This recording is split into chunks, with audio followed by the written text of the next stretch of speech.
सबसे पहले बात करते हैं राज्य मानवाधिकार आयोग की अध्यक्ष जस्टिस जीके व्यास की कार्यकुशलता की।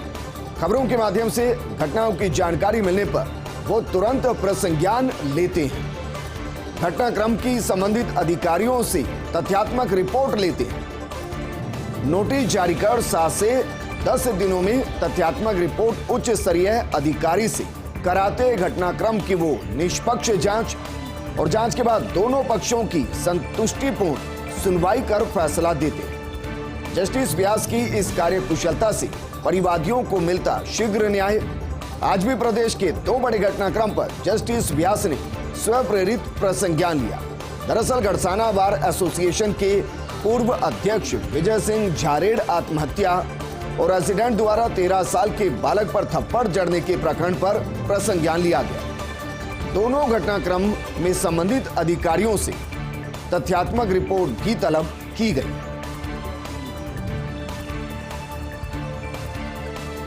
और बात करते हैं किसान नेता नाथूराम मिर्धा की। आज पुण्यतिथि की। साल 1977 लोकसभा चुनाव में राजस्थान में बचाई थी कांग्रेस की लाज। राजस्थान में कांग्रेस के अकेले किसान नेता नाथूराम मिर्जा जीते थे लोकसभा का चुनाव। नागौर से एकमात्र सांसद थे नाथूराम मिर्धा। इमरजेंसी के कारण कांग्रेस को करारी हार का सामना झेलना पड़ा। जनता पार्टी के 24 सांसदों ने जीतकर पहली बार राजस्थान में रिकॉर्ड बनाया था। पहली बार जनसंघ की अगुवाई में 10 से ज्यादा सांसद जीते थे। मिर्धा की जीत ने नागौर को देश के सियासी मानचित्र पर स्थापित कर दिया था। बरसों बीत गए मगर बाबा की यादें लोगों के जहन में आज भी बरकरार है। प्रदेश की ग्राम पंचायतों में कामकाज ठप। ग्राम विकास अधिकारियों के हड़ताल के चलते कामकाज ठप पड़ा है। प्रदेश की 11,304 ग्राम पंचायतों में कामकाज ठप होने से आम जन परेशान है। दरअसल 4 अगस्त से ग्राम विकास अधिकारी कर रहे असहयोग आंदोलन। 25 अगस्त से धरने पर बैठे हैं ग्राम विकास अधिकारी। 11 दिसंबर 2021 को समझौता जो हुआ उसको लागू करवाने की मांग करें और इसी को लेकर अब असहयोग आंदोलन की रणनीति बना रहे हैं। जंग सरकार वर्सेस ग्राम पंचायत के बीच है, लेकिन आम जन को इसका खामियाजा भुगतना पड़ रहा है। एनसीआरबी के आंकड़ों के आधार पर बीजेपी आक्रामक नजर आ रही है। उपनेता प्रतिपक्ष राजेंद्र राठौड़ का बयान। दुष्कर्म के मामले में राजस्थान एक बार फिर से देश में सिरमौर बना है। राजस्थान महिला हिंसा और अत्याचार के मामलों में देश में पहले नंबर पर है। साल 2021 में प्रदेश में महिला दुष्कर्म के 6,337 मामले दर्ज हुए, जो देश में सर्वाधिक है और ये बेहद दुर्भाग्यपूर्ण है। दुष्कर्म के इतने केस देश के 3 बड़े राज्यों में मिलाकर भी दर्ज नहीं हुए जितने अकेले राजस्थान में हुए। प्रदेश में साल 2021 में कुल 6,337 दुष्कर्म के मामले सामने आए, जो साल 2020 के दुष्कर्म के मामले 5,310 से 1,027 ज्यादा है। सवाल यह कि आखिर 2023 में भरतपुर से कौन भाजपाई होगा मैदान में। विजय बंसल अब भाजपाई नहीं तो अन्य कई नामों की चर्चा हो रही है, जिनमें गिरधारी तिवारी का नाम भी चर्चाओं में है। लेकिन बीजेपी प्रदेश महामंत्री भजनलाल शर्मा के नाम पर भी चर्चा है। भजनलाल के करीबियों का कहना इस बार वो भरतपुर से लड़ना चाहते हैं चुनाव। बात यही खत्म नहीं हुई, डॉक्टर जोगेंद्र शर्मा के नाम की भी चर्चाएं हो रही हैं। पिछले दिनों जोगेंद्र शर्मा के सम्मान कार्यक्रम के बाद चल निकली हैं ये चर्चाएं। अच्छा खासा आयोजन किया था जोगेंद्र शर्मा ने।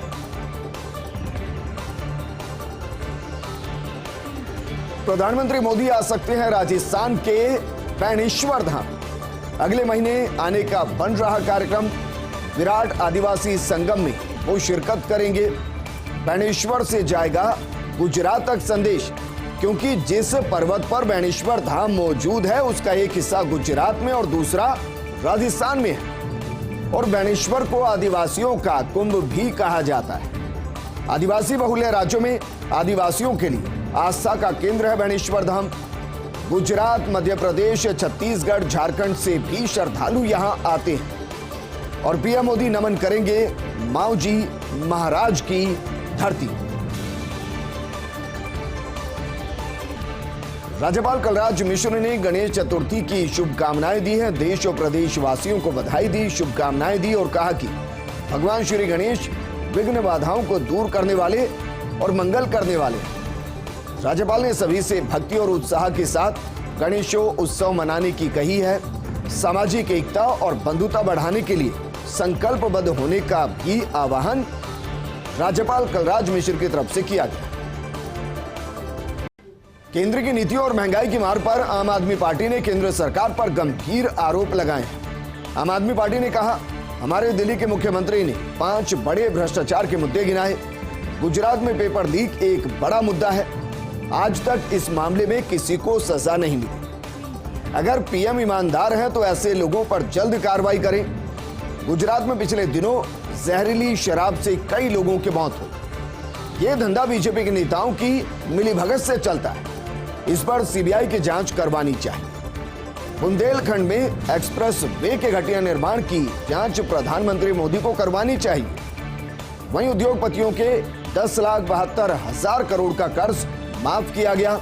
इस कर्ज माफी की सीबीआई ईडी से जांच करवाई जानी चाहिए। वहीं आम आदमी पार्टी ने केंद्र पर हॉर्स ट्रेडिंग की गंभीर आरोप भी लगाए और गंभीर आरोप लगाते हुए कहा कि केंद्र सरकार विधायकों की खरीद फरोख्त कर रही है। ये लोग सरकार गिराने का काम कर रहे हैं। असम, कर्नाटक, गोवा, मध्य प्रदेश, अरुणाचल प्रदेश, मणिपुर जैसे राज्यों में सरकार गिराने का काम किया गया है। सरकार गिराने का इनका पैटर्न लगभग एक जैसा है। ईडी, सीबीआई जैसी जांच एजेंसियों से पहले डराया धमकाया जाता है। उन्होंने अभी तक 277 विधायकों को खरीदा है। बीजेपी ने दिल्ली में भी आम आदमी पार्टी के विधायकों को 20-20 करोड़ का ऑफर दिया था। आखिर इतना पैसा बीजेपी कहां से ला रही है, ये सवाल खड़ा किया गया और इतना पैसा इनके पास कहां से आ रहा है, ये भी अपने आप में बड़ा सवाल है। महिलाओं पर अपराधों में उत्तर प्रदेश अव्वल है तो राजस्थान दूसरे नंबर पर है। 2021 में 15.3% बढ़ा महिलाओं पर अत्याचार। 2021 में यूपी में महिलाओं से जुड़े अपराधों के सर्वाधिक 56,083 मामले दर्ज हुए। राजस्थान में 2021 में 40,738 मामले दर्ज हुए। महाराष्ट्र में 39,526 मामले दर्ज हुए। वहीं सांप्रदायिक हिंसा में यूपी से राजस्थान अव्वल है। National crime record bureau NCRB की रिपोर्ट में 5वें नंबर पर राजस्थान है।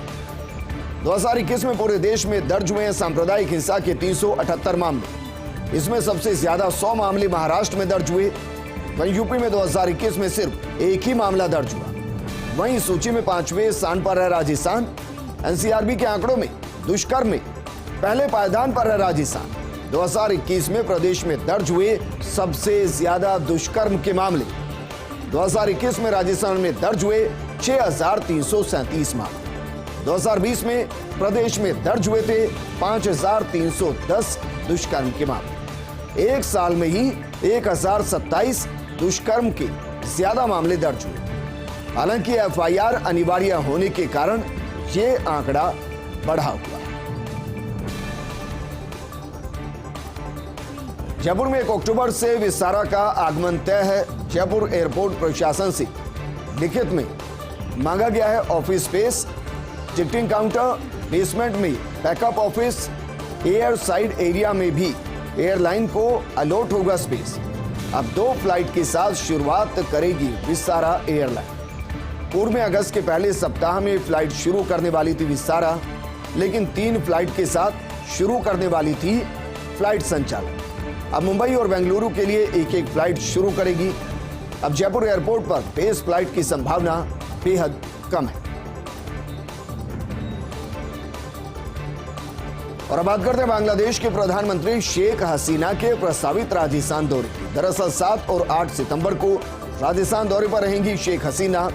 7 सितंबर को जयपुर और 8 सितंबर को अजमेर आने का उनका कार्यक्रम है। अजमेर में सूफी संत ख्वाजा मोइनुद्दीन हसन चिश्ती की दरगाह की वो जियारत करेंगी। सुरक्षा जांच के लिए बांग्लादेश के डिप्टी चीफ प्रोटोकॉल रहेंगे राजस्थान। 31 अगस्त और 1 सितंबर को रहेंगे राजस्थान में। स्थानीय प्रशासन जुटा रहा यात्रा की तैयारियों में।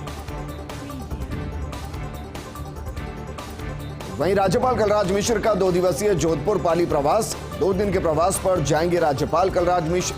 2 सितंबर को विशेष विमान से जोधपुर के लिए रवाना होंगे। सरदार पटेल पुलिस यूनिवर्सिटी के कार्यक्रम में वो शिरकत करेंगे।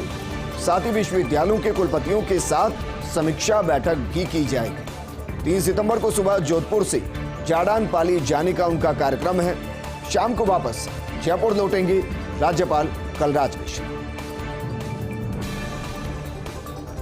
मंत्री रमेश मीणा भी लौटे बचपन में। बात रमेश मीणा के खेल प्रेम की। जब मंत्री नहीं रोक पाए अपने आप को वॉलीबॉल खेलने से।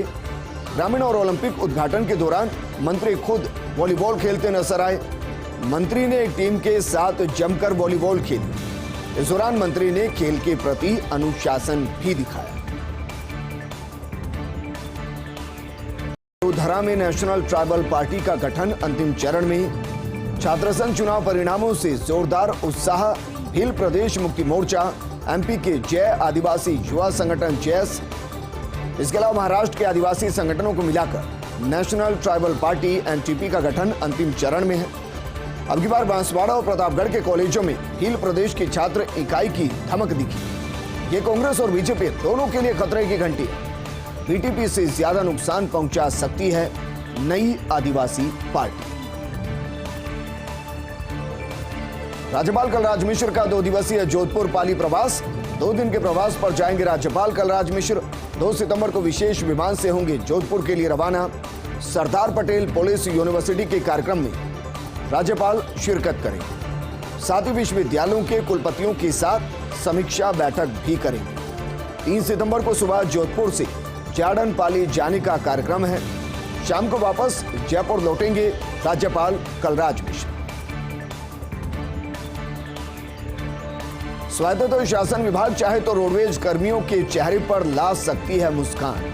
स्वायत्तता शासन विभाग को करना है राजस्थान रोडवेज को 120 करोड़ का भुगतान और ये कई सालों से बकाया है। 55 करोड़ रुपए लीज मनी का भुगतान। एलआईजी ने रोडवेज से दे रखे हैं जयपुर में 2 डिपो लीज पर। इसके अलावा रोडवेज को एलआईजी से लेने हैं 65 करोड़ रुपए।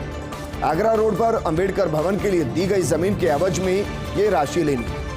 आर्थिक संकट के कारण रोडवेज कर्मियों को नहीं मिल पा रही सैलरी और पेंशन और ये पैसा मिल जाए तो रोडवेज कर्मियों को राहत मिल सकती है। अंकिता हत्याकांड को लेकर राहुल गांधी का ट्वीट। अंकिता के साथ हैवानियत जैसा सलूक हुआ है। अंकिता के मौत ने हर भारतीय का सिर झुका दिया है। महिलाओं के लिए सुरक्षित माहौल बनाने की जरूरत है। अंकिता के परिवार को तभी न्याय मिलेगा जब दोषियों को कड़ी से कड़ी सजा मिलेगी। जम्मू कश्मीर में कांग्रेस को बड़ा झटका लगा है। गुलाम नबी आजाद के इस्तीफे के बाद बड़ा झटका लगा है। जम्मू कश्मीर के 15 कांग्रेस नेताओं ने इस्तीफा दिया है। सभी 15 नेता आजाद ग्रुप में शामिल होंगे। पूर्व स्पीकर ताराचंद, कई पूर्व मंत्रियों ने इस्तीफे दे दिए हैं। मनोहर लाल शर्मा, चौधरी झारू राम ने भी इस्तीफा दे दिया। अब बिहार मिशन पर जाएंगे गृह मंत्री अमित शाह। 23 और 24 सितंबर को बिहार दौरे पर रहेंगे अमित शाह। अमित शाह बिहार में मिशन 35 की करेंगे शुरुआत। आगामी लोकसभा चुनाव में 35 सीटें जीतने का लक्ष्य है। 2 दिवसीय दौरे में जनसभाओं को भी अमित शाह संबोधित करेंगे। 23 सितंबर को पूर्णिया में अमित शाह करेंगे इसकी शुरुआत और इस रैली में बिहार बीजेपी के सभी बड़े नेता मौजूद रहेंगे। 24 सितंबर को किशनगंज में जनसभा को संबोधित कर सकते हैं अमित शाह। इसके बाद से बिहार में बीजेपी नेता भी करेंगे कई बड़ी रैलियां। वहीं 2 दिन के दक्षिण दौरे पर रहेंगे प्रधानमंत्री नरेंद्र मोदी। कर्नाटक और केरल के दौरे पर रहेंगे प्रधानमंत्री मोदी। प्रधानमंत्री मोदी 1 सितंबर को जाएंगे केरल। 2 सितंबर को कर्नाटक दौरे पर रहेंगे पीएम मोदी। मंगलुरु में 3800 करोड़ के प्रोजेक्ट्स का शुभारंभ करेंगे प्रधानमंत्री मोदी।